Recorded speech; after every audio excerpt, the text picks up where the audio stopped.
అందరికీ నమస్తే అండి. కాకినాడ జిల్లాలో డిపిఎం గారు ఎలేజర్ గారి ఆదేశాలతో ప్రకృతి వ్యవసాయంలో ప్రతి రైతుకి కూడా ఇన్పుట్స్‌పై ప్రత్యేకమైన శిక్షణ అనేది ఇవ్వడం జరుగుతుందండి. ఇక్కడ మనం ప్రెజెంట్ రవణిపేట గ్రామంలో ఉన్నామండి. రవణిపేట గ్రామంలో కన్నబ్బాయి గారు రైతు గారితో ఉన్నాం. ఈయనకి ప్రకృతి వ్యవసాయంలో ఉపయోగించే ఘనజీవామృతంపై శిక్షణ అనేది ఇవ్వడం జరుగుతుంది. ఘనజీవామృతం అనేది ఎలా తయారు చేస్తారో, దానివల్ల ఉపయోగాలు ఏంటన్నది మనం ఇక్కడ ప్రకృతి వ్యవసాయ సిబ్బంది ఉన్నారండి. వాళ్ళని అడిగి మనం తెలుసుకుందామండి. నమస్తే అండి.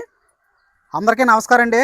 నా పేరు రాజారత్నం. కాకినాడ జిల్లా జగ్గంపేట డివిజన్ ఇలాసరం మండలం రవణిపేట గ్రామంలో నేను ఎఫ్ఎంటీగా పనిచేస్తున్నానండి. ఇక్కడ మరవాడ కన్నబ్బాయి గారి పొలంలో 100 కేజీల ఘనజీవామృతం తయారు చేయడం జరుగుతుందండి. 100 కేజీల ఘనజీవామృతం తయారు చేయడానికి కావాల్సిన పదార్థాలు 2 కేజీల బెల్లం కావాలండి, 2 కేజీల శనగపిండి, తగినంత మూత్రం, ఏదైనా గట్టుమట్టి కానీ పుట్టమట్టి కానీ తగినంత తీసుకుంటామండి. ఇవన్నీ కూడా మనకి ముందుగా ఒక బకెట్లో ఈ బాగా బెల్లం సిద్ధగొట్టుకుని ఆ బకెట్లో కలుపుకుంటాం. మనం మూత్రలు వేసి కలుపుకుంటాం. బాగా మరి ఉండలు లేకుండా బాగా సిద్ధంగా కలుపుకుంటాం. తర్వాత మనకు శనగపిండి ఉంటుంది. ఆ శనగపిండి కూడా మనం ఇంకో బకెట్లో వేసుకుని మూత్రం వేసుకుని ఆ మూత్రంలో కలుపుకుని బాగా కలుపుకున్న తర్వాత మనకి ఏదైతే 100 కేజీల ఘనజీవామృతం ఉందో ఆ ఘనజీవామృతం మీద ఈ కలిపిన మిశ్రమాన్ని ఒక లేయర్లుగా పోసి బాగా అంటే కలయిదిప్పాలి. ఆ బేడను బాగా పిసికి ఆ శనగపిండి కలిపింది, బెల్లం కలిపింది బాగా కలిపిన తర్వాత అప్పుడు చిన్న చిన్న ఉండలుగా చుట్టుకుని మనం ఒక నీడ ప్రదేశంలో ఆరబెట్టుకోవాలి. అలా ఆరబెట్టుకున్న తర్వాత మనం ఒక వారం రోజులకి ఆ ఉండలు సొదక పెట్టుకుని ఒక గోనె సంచలేదని మనం భద్రపరచుకోవాలి.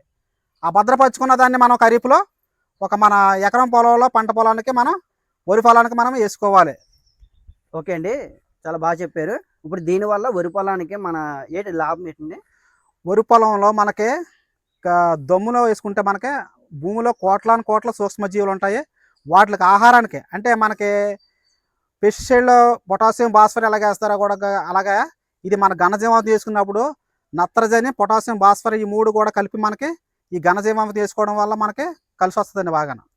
ఓకే అండి, రైతుకి దీనివల్ల అయినా ఖర్చు అయినా తగ్గుతుందండి? రైతు ఖర్చు తగ్గుతుంది. ఇలా పిండి బస్తా కొనాలంటే రైతుకి 2000 రూపాయలు కొనాలండి. మనకి కేవలం మనకు ఆవు ఉంది కాబట్టి మనకు పేడ ఫ్రీగానే దొరుకుతుంది. మనకు కావాల్సింది శనగపిండి, బెల్లం అంటే తక్కువలోనే వస్తుంది. మనకు ఒక 500 600 కూడా మనకు ఖర్చు అవుద్ది. ఆ ఖర్చు అయింది మనకు ఖర్చు ఒక 1500 రూపాయలు మనకు ఖర్చు తగ్గుతుంది. ఓకే, చేయడం కూడా మనకు భూమి సారవంతం పెరుగుతుంది.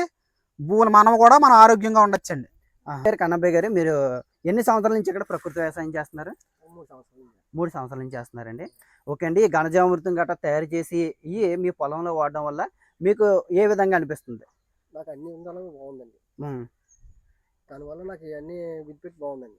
ఓకే అండి, ఓకే అండి, చాలా థ్యాంక్ యూ అండి. మీరు ప్రకృతి వ్యవసాయం చేస్తున్నట్టు మాకు అందరికీ కూడా చాలా సంతోషంగా ఉంది.